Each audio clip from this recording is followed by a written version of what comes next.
Because the new version of this seems to be, if I disagree with what you say, I'll paint it as hate speech or challenging to my notions of diversity and inclusiveness, yes, right, sure. and I'll fight to the death your right to even have your say. Well, that's why hate speech laws are so pernicious.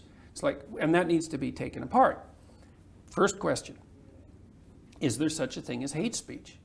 Yes, obviously.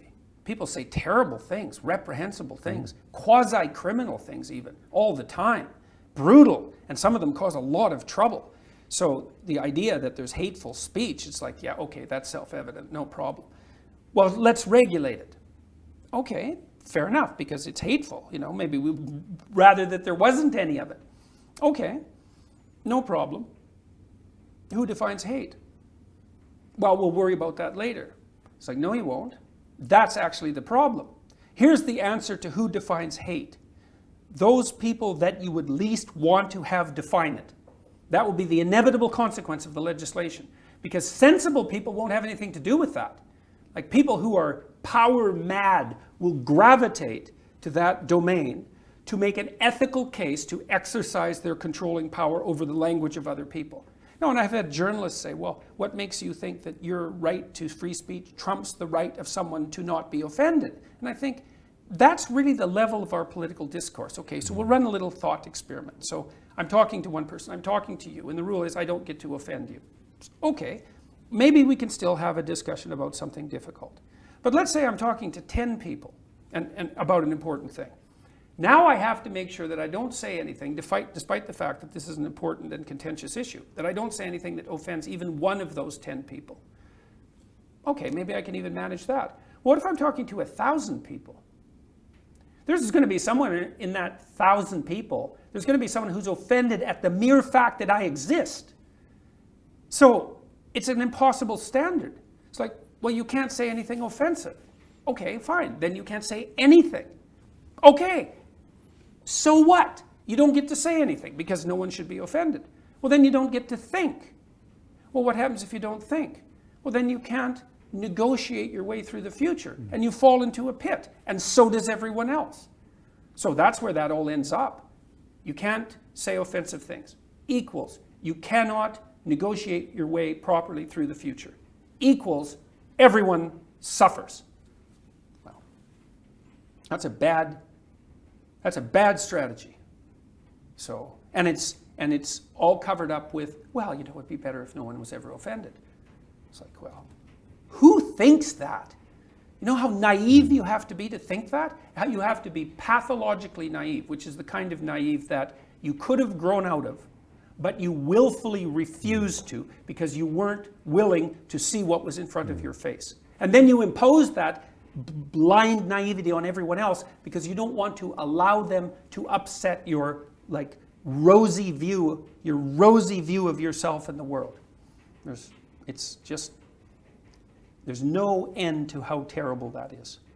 So, one of our very astute writers recently made the comment that freedom of speech is the most important freedom because it's the freedom by which we defend all of our other freedoms. It strikes me that freedom of speech, though, is most important not for the powerful or for the elites. It's actually for the minority groups. A free society surely is one that allows those who swim against the tide and have a different perspective the right to do so without fear of mob or state sanction. Well, You've had some personal experience. Sure. I gave a talk at the University of British Columbia about a year ago. It was called A Left-Wing Case for Freedom of Speech. It's like it's really easy to make a left-wing case for freedom of speech. It's like, well, that's how the dispossessed have the opportunity to make their suffering known, right? Yeah, clearly. I mean, it's the fact that that argument even has to be made shows you how pathological the radical left has become. Because it's clearly the case that freedom of speech is not generally in the interests of the power elite, right? Because they already have access to what they need to maintain their grip on the world, let's say, if you look at things in that manner. It's the people at the bottom of the hierarchy whose right to expression needs to be protected. Yeah. If you're in control of the debate, you don't need freedom of speech. Oh, right, obviously. So it's always useful for the dispossessed, the freedom of speech issue. And then the other issue that you rose, that the writer that you described brought to the forefront is the idea of the hierarchy of rights. Now, in our conception of rights in Canada, we're not willing to assume that any right has priority over any other right. Now, that doesn't work out because when the two rights come into conflict with one another, which they do, you have to adjudicate their relative status. And what's happened in Canada is that equality rights keep trumping everything else. And that's not good. It's actually a good reason why you shouldn't have a Bill of Rights. And we never should have had one, in my estimation. But whatever. The freedom of speech, you say, well, speech is, the right to freedom of speech is central because it's the right by which you defend all the other rights. Well, that's why the idea of logos in the West is the most sacred concept, right? So Christ, think about this psychologically, is Christ is the ideal of perfection. Now, this is independent of any religious discussion or any historical accuracy. It doesn't matter. We're looking at this from the perspective of the analysis of a myth or a story. What Christ represents is the perfect individual, whatever that is. Now, you can discuss endlessly what that is. But one of the things the West has settled on is the idea, that the perfect individual utters the truthful speech that makes potential into habitable order. Does that through truth. And that's embedded in the first few sentences in Genesis, for example, when God brings the world into being. So, and the idea that truthful speech that brings the world into being from formless potential also characterizes each person. That's our fabrication in the image of God. That's the idea of the West. It's an unbelievably remarkable idea that perfection, individual perfection, is to be found in a relationship with spoken truth. God, that's the great idea. Well, it's out of that arises the observation that there's nothing more central to the hierarchy of rights and obligations as well, let's say, than freedom of speech. Yes, it's absolutely central. That's why Christ is the Word made flesh. The idea is that the perfect individual is the person who speaks truth, but also acts out the truth of those words.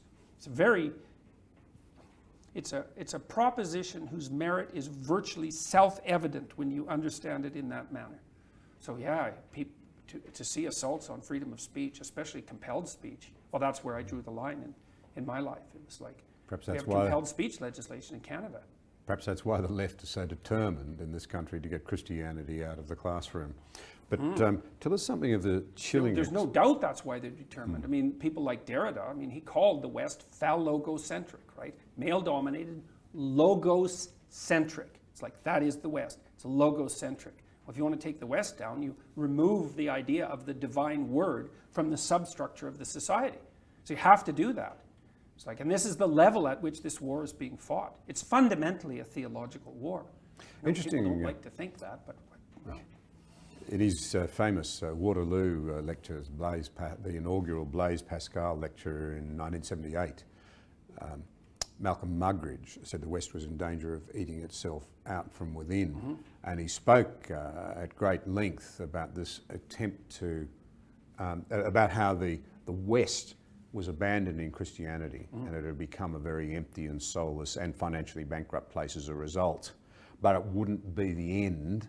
He said, despite the attempts to kill it in places like communist China and Russia, there will always be people who will fight through to the truth. And of course, we can see now, 3 decades on, whatever, that he was absolutely right. Closer to 4 decades on, he was right.